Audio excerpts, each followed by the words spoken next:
lulus minimum standar ini, dia harus bisa diangkat menjadi P3K. Dan itu adalah perjuangan kita di Kemendikbud. Untuk para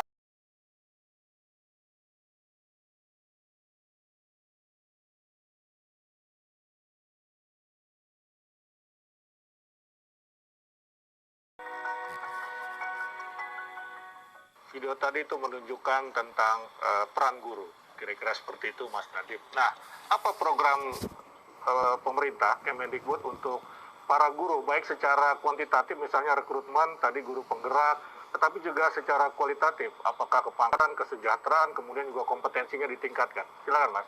Ya, jadi setelah ini adalah dari semua inisiatif kita di Kemendikbud, nggak ada yang lebih penting daripada apa yang berdampak kepada guru. Iya. Peningkatan kapasitas guru adalah yang terpenting dari seluruh formula pendidikan ini. Jadinya kenapa kita fokus sama guru penggerak dulu, karena kepemimpinan sekolah itu adalah ya si kepala timnya, iya kan? Iya. Kepala tim manusianya itu di masing-masing sekolah kita, kepala sekolah, pengawas, gurunya guru, itu pertama harus kita pastikan kualitasnya terbaik. Jadi itu yang pertama. Kedua adalah regenerasi guru. Ini gimana ini? Yang keluar dari program-program PPG kita yang menjadi guru, itu harus kita pastikan punya kualitas yang terjaga. Dan itu adalah salah satu inisiatif dari kita adalah untuk memastikan guru-guru baru itu bisa dalam satu standar yang bisa terjamin bahwa mereka punya kapasitas untuk menjadi guru yang baik. Jadinya kita nggak bisa melakukan transformasi jangka panjang kalau guru-guru yang terus masuk ke dalam sistem kurang baik. Jadi itu harus kita pastikan bahwa mereka adalah yang terbaik yang menjadi guru. Gitu. Dari sisi kesejahteraan ada beberapa inisiatif, karena ini luar biasa penting ya kesejahteraan. Untuk meningkatkan kualitas, kalau guru-guru yang baik tidak punya nafkah yang baik, satu, profesi guru akan selalu sengsara.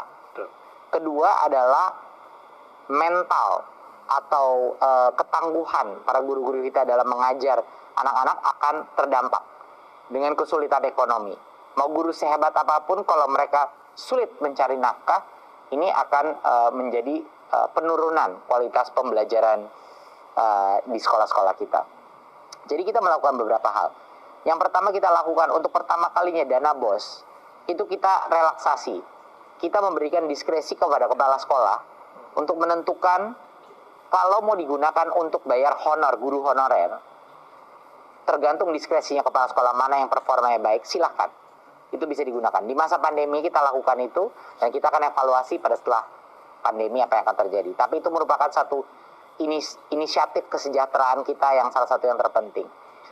Kedua, kita telah melihat dan mendengar berapa banyaknya guru-guru honorer di Indonesia yang punya penghasilan sangat kecil. Penghasilan bahkan sampai dengan Rp200.000, Rp300.000 per bulan. Ya, jauh di bawah UMR. Jadi, untuk tahun ini yang akan kita lakukan adalah untuk pertama kalinya kita akan melakukan tes untuk semua guru honorer. Jadinya kita akan memastikan di tahun 2021 semua guru honorer di Indonesia akan punya kapasitas untuk mengambil tes. Ini sebelumnya nggak ada, Mas Usman. Sebelumnya mereka semua ngantre untuk bisa membuktikan. Yang lulus tes itu adalah pegawai pemerintah dengan gaji yang setara dengan PNS. Ya, jadi dari sisi kesejahteraan dulu kita selesaikan ini. Jadinya kemarin itu banyak berita yang menyebut mengenai kapasitas 1 juta guru. Ya. Kami di Kemendikbud sudah menyiapkan sampai dengan 1 juta guru. Tapi ini harus dimengerti masyarakat. Yang bakal diangkat menjadi P3K, yang gajinya itu setara dengan PNS, hanya yang lulus tes, Pak. Jadi kalau lulus tesnya 1 juta, ya bisa 1 juta. Kalau yang lulus tesnya cuma 100.000, ya cuma 100.000. Yang lulus tes 200.000, ya 200.000 yang menjadi P3K. Tapi guru-guru honorer ini walaupun gagal pertama kali, mereka bisa mengambil sampai dengan 3 kali. Di tahun ini, tahun depan, ya kan, kita akan memberikan kesempatan karena tes ini bisa dilakukan secara online di tempat testing center kita. Jadi ini merupakan satu inovasi untuk bisa memberikan keadilan sosial bagi semua guru honorer untuk bisa membuktikan kepada negara bahwa mereka layak menjadi setara sejahteraannya dengan PNS, walaupun P3K ya. Jadi itu yang penting, Mas Usman, bahwa ini adalah hal yang belum terjadi sebelumnya gitu. Jadi kita di Kemendikbud berjuang untuk memastikan oke, tapi kalau lulus minimum standar ini dia harus bisa diangkat menjadi P3K, dan itu adalah perjuangan kita di Kemendikbud untuk para guru honor. Alhamdulillah dengan dukungan Bu Menkyu dan Bapak Menpan RB yang luar biasa, maka dukungan mereka itu luar biasa, dan Pak Mendagri juga. Ini merupakan suatu inisiatif yang telah kita dorong, dan akhirnya di tahun ini semua guru honorer bisa membuktikan kelayakannya untuk menjadi P3K, tapi tetap dengan standar. Karena kalau tidak ada tes itu, tanpa standar itu, kita berpotensi merugikan anak-anak kita, dan itu tidak boleh. Nah, dia bisa nggak merdeka meluncurkan mimpi dia? Dia bisa nggak merdeka untuk bisa merealisasi passion dia atau talenta dia, gitu loh. Dia siap nggak menjadi orang produktif dan berkarakter di dalam ekonomi Indonesia? Itu adalah yang terpenting buat saya, gitu, yang terpenting. Dan saya selalu mengingatkan perguruan tinggi bahwa jangan lupa kenapa Anda berdiri. Anda berdiri untuk mentransformasi negara kita melalui manusia-manusia yang keluar dari institusi ini. Itu yang tertema. Itu memang persepsi masyarakat yang harus kita benarkan.